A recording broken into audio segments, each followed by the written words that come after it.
दोस्तों, आज हम एक ऐसी बीमारी के बारे में बात करेंगे जिसमें सैकड़ों बच्चों की हर साल जानें जाती हैं और उसमें कुछ लोगों की भी जानें जाती हैं। ठीक है ना, जिसको हम निमोनिया बोलते हैं। निमोनिया क्या है, ये किन किन कारणों की वजह से होता है, इसके क्या कॉम्प्लिकेशंस हो सकते हैं, ठीक है ना, और इसका क्या इन्वेस्टिगेशन होता है, मतलब हम इसकी डायग्नोस कैसे बनाते हैं, और इसका क्या घरेलू उपचार हो सकता है, और इसका मॉडर्न ट्रीटमेंट क्या होता है। इन्हीं सब चीज़ों के बारे में आज हम बहुत सरल भाषा में आप लोगों को बताएंगे। ठीक है, मैं आपका अपना फैमिली डॉक्टर फैसल इमामी। चलिए वीडियो को शुरू करते हैं। सबसे पहली चीज़ हम जान लेते हैं ये निमोनिया होता क्या है।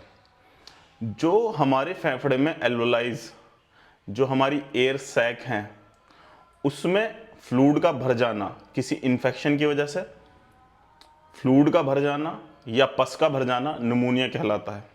ठीक है ना, ये निमोनिया किन कारणों की वजह से होता है, इसके क्या कॉज होता है। ठीक है ना, सबसे बड़ा कॉज जो है वो बैक्टीरिया की हो सकता है। ठीक है ना, बैक्टीरिया की वजह से हो सकता है, जैसे कि नीमोकोकल बैक्टीरिया होता है, उसकी वजह से हो सकता है। स्ट्रेप्टोकोकल बैक्टीरिया होता है, उसकी वजह से हो सकता है। ठीक है ना, बैक्टीरियाज की वजह से निमोनिया हो सकता है, या फिर वायरस की वजह से हो सकता है, जैसे कि एडिनोवायरस, रोटा वायरस, या फिर सार्स वायरस, कोविड-19 वायरस। ठीक है ना, या फिर इन्फ्लुएंजा वायरस। इन वायरस की वजह से निमोनिया हो सकता है। ये फंगस की वजह से भी हो सकता है, किन्हीं फंगल जो इन्फेक्शंस होते हैं उनकी वजह से भी निमोनिया हो सकता है, या फिर कोई फॉरेन पार्टिकल आपने एस्पायरेट कर लिया, कोई खाना एस्पायरेट कर लिया, चावल दाल कुछ भी खाने का कोई भी पार्टिकल आपके फेफड़े में चला गया, उसकी वजह से भी निमोनिया हो जाता है।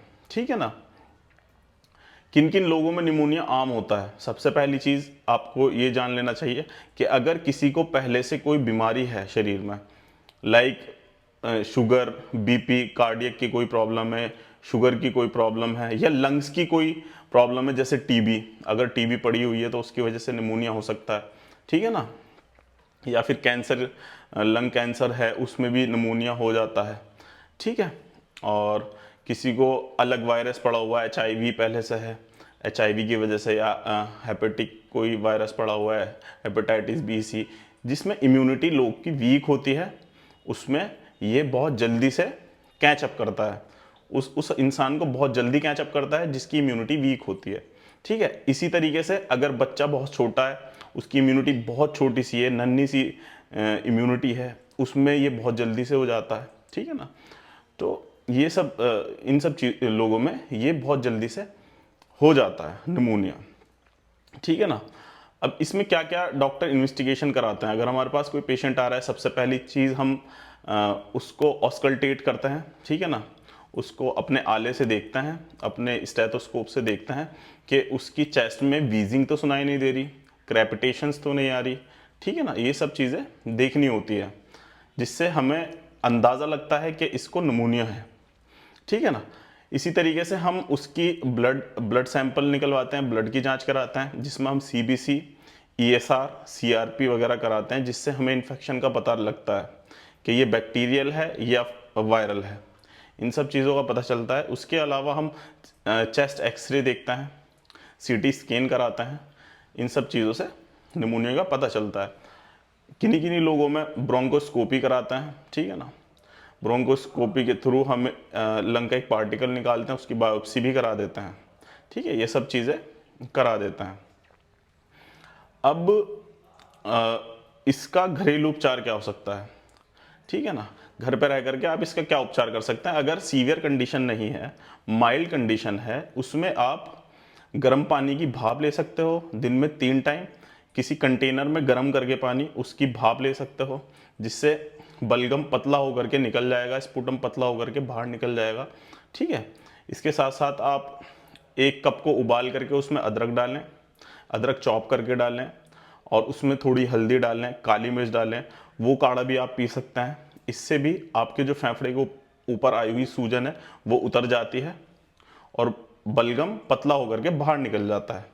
थोड़ी माइल्ड कंडीशन में आप ये कर सकते हैं, या फिर आप जोशांदा आता है, जोशांदा ले सकते हैं। जोशांदे का पैकेट को एक गिलास पानी में गर्म इतना उबालें कि वो आधा रह जाए, उसको आप ले सकते हैं। उससे भी आपकी जो बलगम है, जितने भी बलगम है वो बाहर निकल जाएगा, फेफड़े की सूजन कम हो जाएगी, ठीक है ना। तो ये कहीं ना कहीं जो वायरल निमोनिया होता है उसमें थोड़ा बहुत कारगर है ये चीज़। अगर ये बैक्टीरियल है या सीवियरिटी है इसकी, तो इसमें आप लोगों को एक अच्छे पल्मोलॉजिस्ट को दिखाना चाहिए, ठीक है ना, जिसमें डॉक्टर प्रिस्क्राइब करता है। अगर कुछ वैक्सीन भी प्रिस्क्राइब कर देता है, जैसे कि नीमोकोकल वैक्सीन, ये नीमोकोकस बैक्टीरिया के लिए होती है, नीमोकोकल वैक्सीन प्रिस्क्राइब कर देता है। इन्फ्लुएंजा वैक्सीन होती है वो कर देता है, और भी बहुत सारी वैक्सीन्स आती हैं निमोनिया के लिए, वो सब प्रिस्क्राइब कर देता है। और वो वैक्सीन पेशेंट को लगवानी चाहिए, एक आम इंसान को भी लगवानी चाहिए, जिससे कि वो उसके अंदर निमोनिया के प्रति एंटीबॉडीज बन जाए, ठीक है ना। उन लोगों को निमोनिया बहुत कम होता है जो वैक्सीनेशन कंप्लीट करा लेते हैं, ठीक है। इसी के साथ साथ डॉक्टर एंटीबायोटिक्स प्रिस्क्राइब करते हैं, एस्पेक्टोरेंट्स प्रिस्क्राइब करते हैं, और एंटीपायरेटिक मेडिकेशन प्रिस्क्राइब करते हैं, ठीक है। अब पेशेंट को क्या क्या इसमें सिम्टम्स भी आते हैं वो भी मैं आपको बता देता हूँ। सबसे पहली चीज़, फीवर बहुत तेज़ आता है, ठीक है, वो 102, 103, 104 तक पहुँच सकता है, ठीक है ना। उसी तरीके से सांस लेने में तकलीफ, बहुत ज़्यादा दिक्कत होती है, और कंजेशन जैसा लगता है, छाती में दर्द होना स्टार्ट हो जाता है। जब भी खांसेगा इंसान, उसकी छाती में बहुत ज़्यादा कंजेशन हो जाएगा, बहुत दर्द महसूस होगा, सांस लेने में तकलीफ होगी, और यहाँ तक कि पेशेंट की सैचुरेशन बहुत डाउन हो जाएगी। कॉम्प्लिकेशन लाइक ARDS उसको हो सकता है, एक्यूट रेस्पिरेटरी डिस्ट्रेस सिंड्रोम। इसमें क्या होता है कि जो हमारे लंग्स है, लंग्स की सैक है, वो प्रॉपरली फ्लूइड से भर जाती है, जिससे कि इंसान सांस नहीं ले पाता। ये एक इमरजेंसी हो सकती है, इसमें आपकी डेथ तक भी हो सकती है, ठीक है ना। तो अगर आपको निमोनिया हो तो उसको थोड़ा सीरियस लेकर के चलें, और एक अच्छे पल्मोलॉजिस्ट को ज़रूर दिखाएं, ठीक है ना, और अपनी मेडिकेशन प्रिस्क्राइब कराएं। ऐसी मेरी वीडियो अगर आप लोगों को पसंद आती है तो प्लीज़ मेरे चैनल को ज़रूर सब्सक्राइब करिएगा, और मेरी वीडियो को ज़रूर लाइक करिएगा। धन्यवाद।